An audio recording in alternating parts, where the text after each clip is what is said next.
Welcome back, everybody. In this week's video, I'm talking to you about this seller's disclosure. If you are planning to sell your house, you have to fill out a seller's disclosure and provide information to future buyers of the house. What you'll learn in this video is who needs to fill it out, who is exempt from filling it out, what you absolutely have to disclose, and stay tuned to the very end because I'm going to give you a little tip that you may not realize that is so important when you fill this disclosure out. So stick around. Hey everyone, this is Danae Hewitt, your go-to DFW Realtor. On this channel, I talk to you about all the things real estate, and today is no different. Let's get into that seller's disclosure. The Texas Property Code requires that sellers fill out this seller's disclosure form when they go to sell their house. The purpose of this form is meant to disclose anything that you know about the house that may not be in working condition. And it's also meant for you to provide any history on the house to the best of your knowledge. In Texas, we've got two forms that you could potentially fill out. One was created by the Texas Real Estate Commission, and the other was created by the Texas Association of Realtors. And that one is a little bit more in-depth than the one created by the Texas Real Estate Commission. There are some pretty well-known real estate companies here that have created their own form of the seller's disclosure form. So just know that there's a couple of different options out there for you to fill out, but you're most likely going to see one from Trek or the one created from TAR. Who needs to fill this out? Basically, if you are the standard owner-occupant of the property, then you've got to fill this form out. Here are a couple of exemptions for those people that don't have to fill it out. The first one is in a foreclosure. If you can no longer afford your mortgage and you have to give the house back to the bank is now selling that house. Well, the bank has never lived in the house, so they don't know the condition of the home. Therefore, no seller's disclosure required. Another case is if the trustee of an estate is selling the home, and also if the executor of a will is selling the property. So in that example, if, let's say, both of your parents are deceased and you need to sell their property and you have the rights to do that, you would not need to fill out that form because you are not the standard owner-occupant of that property. You're just selling it on their behalf. Another example in which a seller's disclosure form is not required is if one owner is selling it to the other owner. So let's say in a divorce, that property needs to get sold to one of the other spouses. If it's sold from one spouse to the other, then no seller's disclosure form is required. Or let's say you went in and bought a house with one of your siblings, and you are selling that house and selling it over to your brother or sister. They would not need that seller's disclosure because they also own the property. Another example where it's not required is in new construction. If that home is brand new and never been lived in, then of course no seller's disclosure required. Another example is if the dwelling on the property does not exceed 5% of the overall value of the property. Okay, so let's break that one down a little bit. It's a little confusing. Let's say you've got a really small shack on 10 acres of land.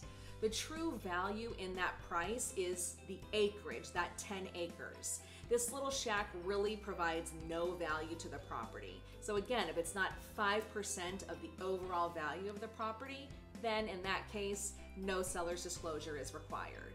Now you know that you need to fill one out to sell your house. Well, who exactly does need to fill it out? Obviously that makes sense because it's the seller that needs to fill it out.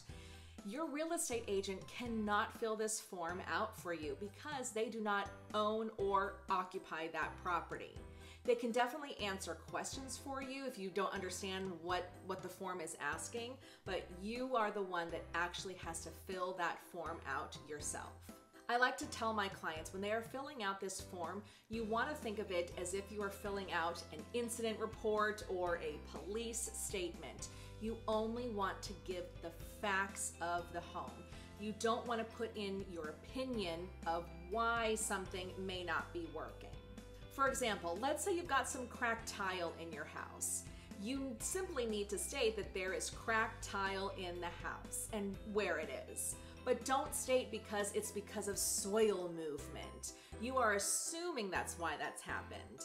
Unless you have an engineer's report or something from a foundation company stating the reason for the cracked tile is because of soil movement, then put that in there. But again, if you don't know why and you're just assuming and guessing, don't put that in there. Once you and the buyers have accepted a contract on the home, those buyers are going to have their home inspections done, and they can possibly be the ones to determine why there is the cracked tile in the floor. Maybe there is soil movement, but again, it's up to the buyers and their real estate agents to do their due diligence on the property based on the home inspections that they have. Let's talk about what absolutely has to be disclosed on this seller's disclosure form. The first thing is if your home has ever had a fire in it, that has to be disclosed. Even if it has been repaired, if everything has been remediated, it has to be disclosed to future buyers of the house. The next big ticket items that have to be disclosed are if you've had any foundation work done to the house or if the roof has been replaced on it. Even if that work was done before you owned the house, but you know the time of the year that it was done, then you need to disclose that to future buyers. Because again, you want to also account for the history of the home to the best of your knowledge. If the previous owners replaced the roof 3 years ago, then disclose that to the next buyers. Another item you have to disclose is that if there was any water penetration in the house in regards to a leak that happened or if there was any flooding that happened in your house. Again, even if it was remediated, it must be disclosed to future buyers. Termites or any wood-destroying insects. If the home was previously treated or currently being treated for termites, the future buyers have to know that, and you've got to disclose it. Those are the big ticket items that absolutely have to be disclosed, but also on that form, there's other things in regard to the house that the buyers need to know about, like if your AC is gas or electric, the age of the water heater, does the home have gutters, how many smoke detectors are in the house, little things like that. So when a buyer does buy your house and they take possession of it, they are not totally in the dark as to everything that this house has. Here are some things that do not need to be disclosed here in Texas. If someone did die in the home from natural causes, then that does not have to be disclosed. But you do have to disclose if a murder or a suicide did take place on the property. Even if it doesn't affect the structure of the home, it is something that does need to be disclosed here in Texas. You also don't have to disclose if you are selling your house and you have AIDS or HIV. That doesn't need to be disclosed. With all of that being said, every state is a little bit different on if someone dying in the house or if someone was murdered in the house, if that needs to be disclosed or not. So double check with your state to make sure that you know exactly what does and doesn't have to be disclosed. One thing to note is that this seller's disclosure does need to be given to buyers as soon as possible, ideally before they even write a contract on the home. What I like to do is when I am listing a house for sale, I gather a lot of documents from the sellers, I upload them to our multiple listing service so that the other agent can have access to it. From there, that agent can provide the seller's disclosure and the survey and all of the other documents that go along with selling the house so that those buyers have as much information as possible before they see the house and even before they put an offer in. In our contract, if for some reason that seller's disclosure is not given to the buyers before they write the contract, then we can negotiate a certain number of days that seller's disclosure does need to be provided to the buyers. When you're filling this form out, don't just assume that the home inspector is just going to find everything wrong with the house because that's just their job. There are only a certain number of things that an inspector can find because they're only there for a few hours and you're the one that knows your house better than anybody.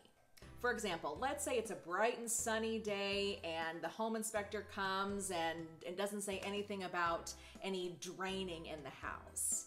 But you know that when it rains, one of those gutters does not work properly. That has to be disclosed to the buyers. And the home inspector, they wouldn't see that gutter not working because they went to the property on a day that it was bright and sunny and there was no rain. And here is my final tip for you. Did you know that the seller's disclosure does survive the sale of the home? That means if you lie on this disclosure and those buyers buy that house and they find out that there is something wrong with the house and they can prove that you knew about it, they can come back to you and ask for any money to fix that problem. That is why it is so important that you are 100% honest when you are filling this form out, because you would want that same courtesy yourself, right?